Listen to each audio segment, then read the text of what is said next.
बिस्मिल्लाहिर्रहमानिर्रहीम। मेरी प्यारी यूट्यूब फैमिली को प्यार भरा सलाम। आज मैं आपसे रेसिपी शेयर कर रही हूँ, वो है रेस्टोरेंट स्टाइल चिकन कैलज़ोन, और आप बनाएंगे इसको घर में, वो भी चूल्हे पे। चलते हैं रेसिपी की तरफ। यहाँ पे मैंने मैदा लिया था 2 कप, और अब इसमें मैं ऐड कर रही हूँ शक्कर। सारी चीज़ें मेंशन की हुई हैं, आराम से देखभाल की यूज़ कीजिएगा। यहाँ पे मैंने ईस्ट पाउडर यानी ख़मीर का पाउडर इस्तेमाल किया है 1 टेबल स्पून। साशे में ज़्यादा होता है इसलिए 1 टेबल स्पून ही लीजिएगा। यहाँ पे सॉल्ट लिया है मैंने।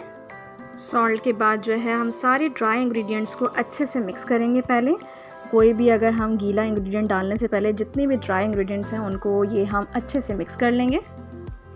जब सारे ड्राई इंग्रेडिएंट्स जो हैं वो मिक्स हो जाएंगे तो इसमें 1 अंडा इसमें ऐड कर रही हूँ मैं। 1 अंडे के बाद मैं इसके अंदर जो है ऑयल 1 टेबल स्पून इस्तेमाल कर रही हूँ। अब हम इन दोनों चीज़ों को अच्छे से मिक्स करेंगे, ऑयल को और अंडे को ड्राई इंग्रेडिएंट्स के साथ, ताकि ये अच्छे से एक दूसरे के साथ यकजा हो जाएं। और यहाँ पे जब तक हम मिक्स करेंगे, जब तक ये अच्छे से इसकी डो ना बन जाए। यहाँ पे देखें सब कुछ मिक्स हो चुका है। तो यहाँ पे हमने गरम दूध लेना है 1 कप, और एक साथ नहीं डालना है, आहिस्ता आहिस्ता करके डालना है, जैसे हम आटा गूंथते हैं, पानी का इस्तेमाल करते हैं। यहाँ पे हम गरम दूध से जो है अपनी डो को गूंदेंगे, और ना ही आपने ज़्यादा हार्ड रखनी है और ना ही ज़्यादा सॉफ्ट रखनी है। यहाँ पे देखें मैं ग्रेजुअली जो है वो दूध जो है ऐड कर रही हूँ। यहाँ पे थोड़ा सा चिपकन था तो यहाँ पे ऑयल इसका इस्तेमाल करेंगे, ताकि जो ये चिपकन है या जो स्टिकी नुमा है ये ख़त्म हो जाएगा। और आप देखिएगा जिस तरीके से मैं गूंद रही हूँ ये स्टिकीनेस ख़त्म हो जाएगी। देखा ज़बरदस्ती जो है वो डो तैयार हो चुकी है। और यहाँ पे हमने मैदा लेना है और थोड़ा सा फ्लोर के ऊपर जो है डस्ट करेंगे, जहाँ पे आप चीज़ बेल रहे हैं वहाँ पे। यहाँ पे मैंने इसको अच्छे से जो है वो गूंदना है, चाहे वो ब्रेड हो, चाहे वो पिज़्ज़ा की डो हो, चाहे वो किसी की भी डो बना रहे हो, आपने ये इस तरीके से स्टेप्स को फॉलो करना है, इसको स्ट्रेच करना है। जितना आप डो को इस तरीके से स्ट्रेच करेंगे, आपकी जो डो है वो ज़बरदस्त सी राइज़ होगी और मज़ेदार सी ये बेक होगी। जब आप देखेंगे बड़े मज़ेदार सा इसका टेक्सचर आएगा बेक होके। यहाँ पे देखिए मैंने कोई ऑलमोस्ट 5 से 7 मिनट इसको अच्छे से जो है वो बेल लिया था, फुल इसकी पिटाई लगाई थी, और अब ये जो है वो तैयार हो चुका है, ताकि इसको रख दें। यहाँ पे मैंने जो है उसी बोल के अंदर इसको रख दिया है, और थोड़ा सा ऊपर से ऑयल रखेंगे ताकि ये ड्राई ना हो जाए, क्योंकि गर्मी का मौसम है इसलिए ऊपर से जो है ड्राई हो सकता है। इसको रख देंगे साइड पे 2 घंटे के लिए कवर करके।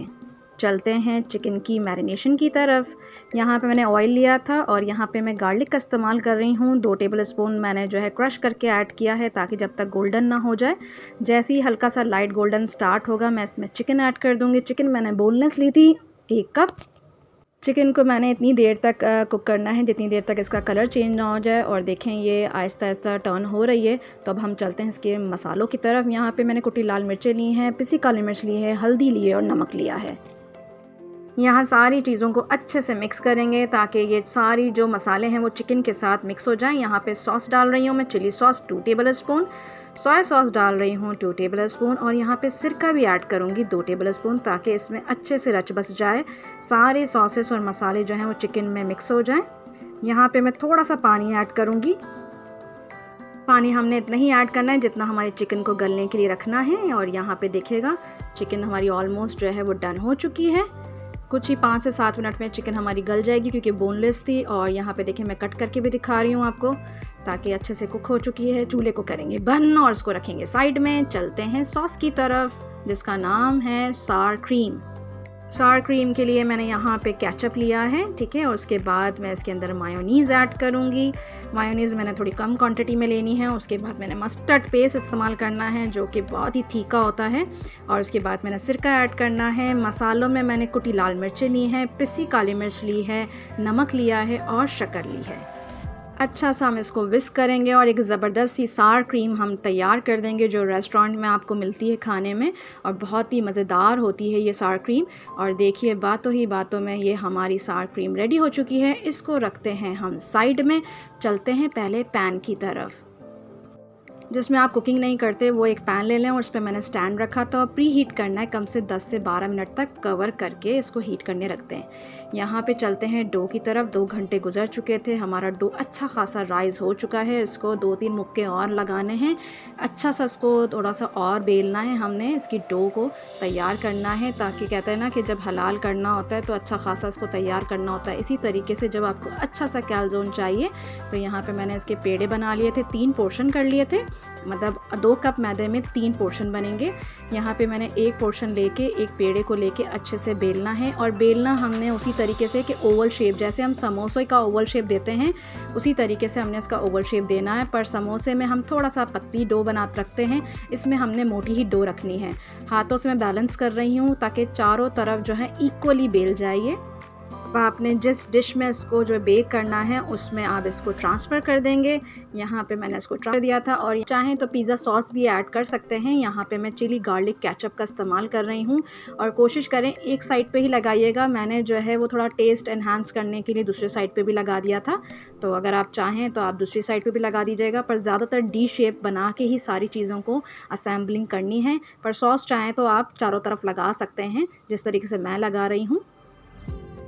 केचप के बाद हमने सार क्रीम को इसमें ऐड करना है, अच्छे से स्प्रेड कर लूँगी, क्योंकि कैलज़ोन बड़ा जो है ना सख्त होता है, खस्ता होता है, थोड़ा सा ड्राई इंग्रेडिएंट्स होती हैं इसके अंदर, इसलिए मैंने केचप और सार क्रीम का इस्तेमाल किया है। इसके बाद मैं चेडर की स्लाइस चीज़ ले रही हूँ, आप चाहें तो ब्लॉक वाली लेके उसको कद्दूकश करके इसमें ऐड कर दीजिएगा। पहले अंदर जो है मैं इसके अंदर चेडर डाल रही हूँ, फिर उसके बाद मैंने चिकन जो मैंने कुक किया रखा था वो इसमें ऐड करेंगे। ये अप टू यू आपने कितना भरना है, पर इतना नहीं करिएगा कि ओवरलोडेड हो जाए।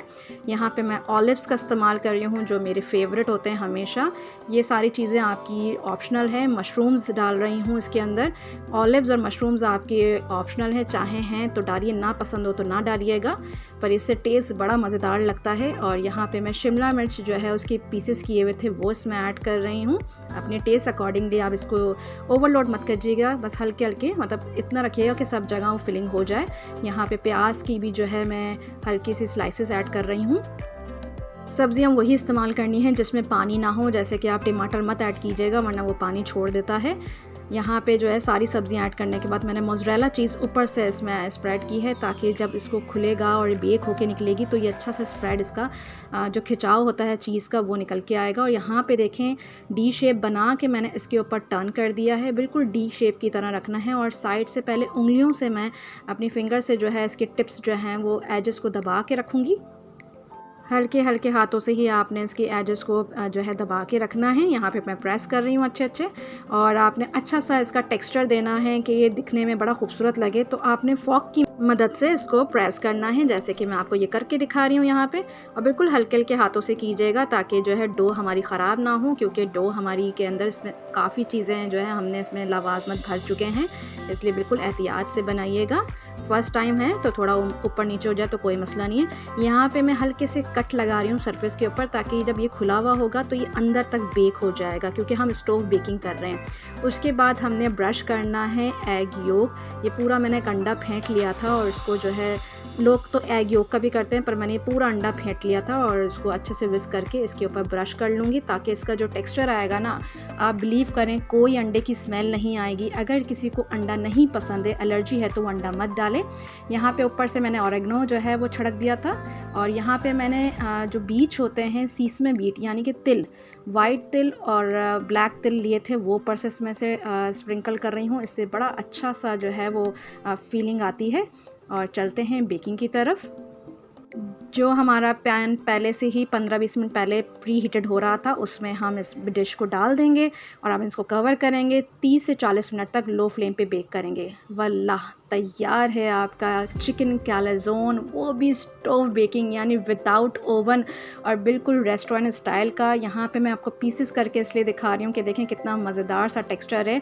ऊपर सा क्रस्ट इतना माशाल्लाह से है कि मतलब आप वल्लाह यकीन करें, आप दुआएं देंगे अगर आप बनाएंगे। इसी वीकेंड बनाएं और अपनी फैमिली मेम्बर्स को खुश कर दें। ये एक फुल मील है, 3 बने हैं पेड़े 2 कप मैदा के लिए। अपनी फैमिली के हिसाब से आप ऊपर नीचे इंग्रेडिएंट्स कर लीजिएगा और मुझे कमेंट में ज़रूर बताइएगा कि जब आपने ये चिकन कैलाज़ोन घर में बनाया तो आपके घर वालों ने आपकी कितनी वाह-वाह की है। ज़िंदगी रही तो फिर आऊँगी बहुत सारी रेसिपीज़ के साथ। जब तक के लिए अल्लाह हाफ़िज़।